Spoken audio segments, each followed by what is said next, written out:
السلام علیکم۔ اس سے پہلے کے دروس میں ہم نے آپ کو کلمہ یعنی مفرد لفظ کے بارے میں سکھایا اور آج کا ہمارا درس مرکب کے بارے میں ہے۔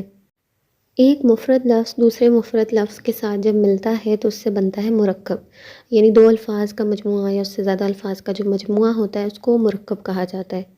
عربی زبان میں مرکب کی دو اقسام ہیں، مرکب ناقص اور مرکب تام۔ سب سے پہلے بات کرتے ہیں مرکب ناقص کی۔ جیسا کہ اس کے نام سے ہی ظاہر ہے کہ مرکب ناقص مکمل معنی نہیں دیتا، انکمپلیٹ ہوتا ہے، یعنی الفاظ کا ایسا مجموعہ جو مکمل معنی نہیں دیتا۔ مثال کے طور پہ ہم کہتے ہیں یہ کتاب، وہ کتاب، میز پر، میز کے نیچے۔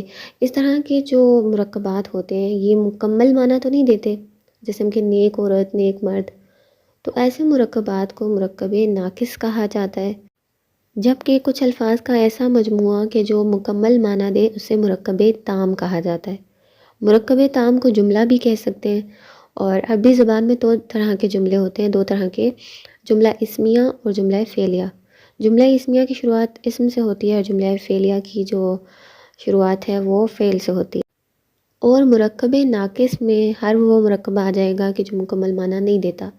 جیسے ایک ہوتا ہے مرکب توصیفی کہ جس میں ہم کسی موصوف کی صفت بیان کرتے ہیں، جیسے نیک عورت، نیک مرد وغیرہ، تو یہ مرکب توصیفی کیا ہوگا؟ مرکب ناقص۔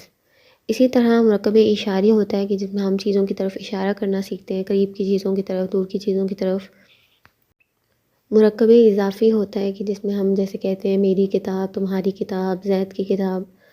تو اس طرح کی جتنے بھی مرکبات ہیں ان کی ہم مکمل ڈیٹیلز سیکھیں گے اس کورس میں، اور سب کے اوپر ہم الگ الگ ویڈیو بنائیں گے تاکہ آپ کے لیے سمجھنا جو ہے وہ آسان ہو، اور ساتھ میں جو عربی بول چال ہے اس کی کنورزیشنز بھی اب اپلوڈ کی جائیں گی، کیونکہ اب ہم آپ کو جو بیسک جو گرامر ہے وہ بتا چکے ہیں اسم کے حوالے سے۔